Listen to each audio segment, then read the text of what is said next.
Napaaga nga ang pag-uwi ng asawa ko. Sabi nila, ba't hindi namin sinabi? Ay, sa totoo lang, ako mas buri kong i-surprise na ako. Pero sa totoo lang, never pa niya ako sinurprise sa pag-uwi niya. Sana sa susunod, ako na lang yung surprise mo. Matula ko pa. Anyway guys, 2 weeks lang ang bakasyon ng asawa ko. Pero ang nangyari, nuko, minuran ang minuran. Hinahabol nga ang field trip ng aking mga anak. Pero ang nangyari, grabe guys, hindi siya nakasama dahil sa kakaulan na postpone po, napalitan ng date ang pag-field trip ng mga bata. Ayan nga, tinahanda ko yung mga paborito niya. Binili ko lang yan, hindi pala inanda. Yan nga ang ni-request niya na uuwi siya na kami-kami muna daw. O yan o, may kapang kanyang masalese kasi nga paborito, wala nga baboy sa Saudi. Dahil na-miss namin ang isa't isa, ayan sabay-sabay na kaming kumain at nagkwentuhan at nag-chillax na rin ng konti. Ang sayang pagmusda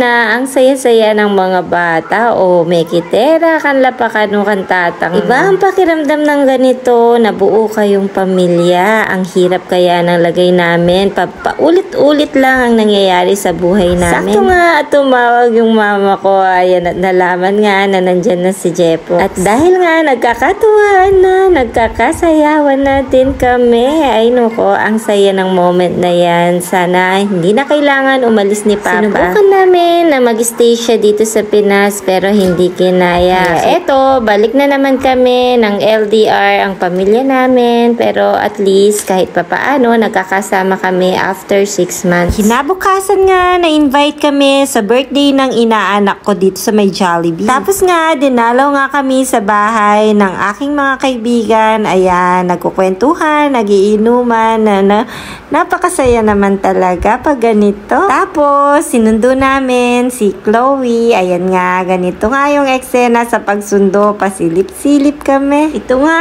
ang napakasayang tingnan, napakasaya ng mga anak ko na sa wakas magsusundo sa kanila yung kanilang papa. Madalang lang to guys. Kaya yung mga anak ko, sobrang sabik na sabik sila pag nandyan ang kanilang papa. At lagi kaming sabay-sabay kung kumain. Grabe yung asawa ko. Araw-araw may Shopee kami. Ayan, siya na rin yung nakareceive ng kanyang Shopee. Natula na pa mo. Grabe guys, ganito lang yung ginagawa namin palagi pag nandyan. Ayan, movie marathon. Ang saya ng ganitong buhay. Tapos, ito, niyaya kami ng mga anak namin na gawin daw namin to sa TikTok. Tapos, ito nga, nakapunta kami sa Lakeshore. Hindi na nga ako nakapag-video doon. Ayan, konting lakaran lang ang nagawa namin sa 2 weeks. Diyan nga pala, ay birthday na ni Taltal. Bago kami pumunta, ito, nag-picture-picture muna at nag-TikTok na din. O, itang Miley, sa kaka-TikTok namin, Maylin akong Miley, basta masaya kami. Ito nga, at sinuklay nga ng asawa ko yung anak ko.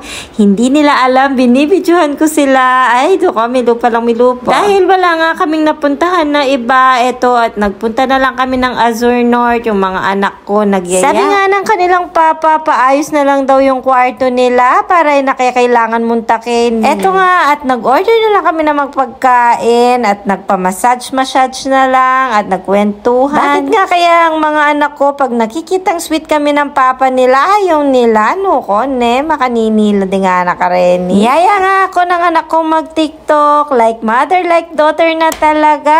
Ayan naman, ako, pansinan na naman kanya ning kaka-TikTok tamo. Nakitrending nga kami dito sa TikTok, nag-give me my money. Ayan, na kahit na scripted yan, napasaya naman namin ang isa't isa, no ko, Minsan talaga, ang sarap ng pakiramdam ng ganito, na wala kang iniisip ng anumang problema, basta masaya lang. Kaya naman yung mga anak ko, no ko, ito yung hinahanap-hanap nila. Ako, nagpapakit sa'yo.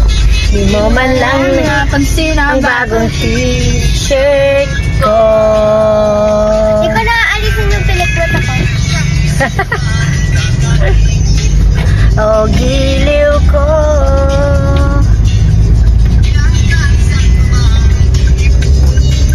Oh, giliw ko.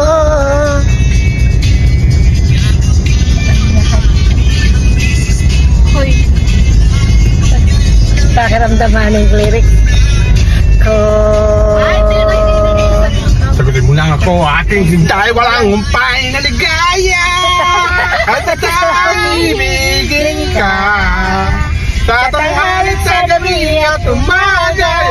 ko na puta. Pagduda. Patay, urong mo yan eh. Patay tayo. Kaya yan! Oo. Ligaya. Sige, kan mo niya kayo. Na ano sa kanta? Madala! Azernot. Gagawin ko na lahat, pati yung thesis sa madawabi na. Ah. Ligaya kasi Joy. Di ba pangalan ko, Joy?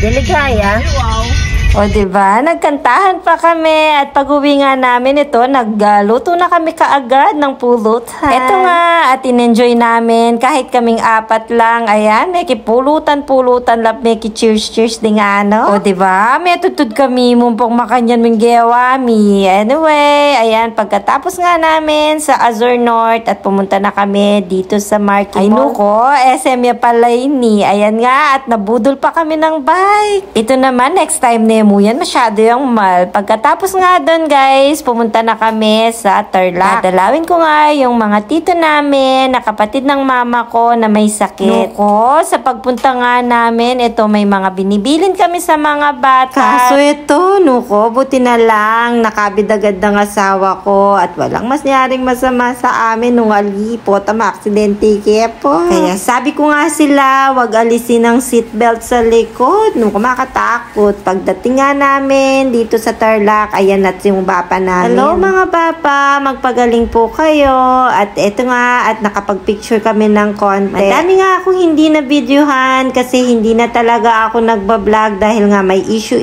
tong channel ko. Pero dahil natanggal na yung issue, eto nga, at makakapag-vlog na ako. Yan lang yung mga ganap sa bakasyon ng asawa ko. Yun lang naman. Maraming salamat. Bye!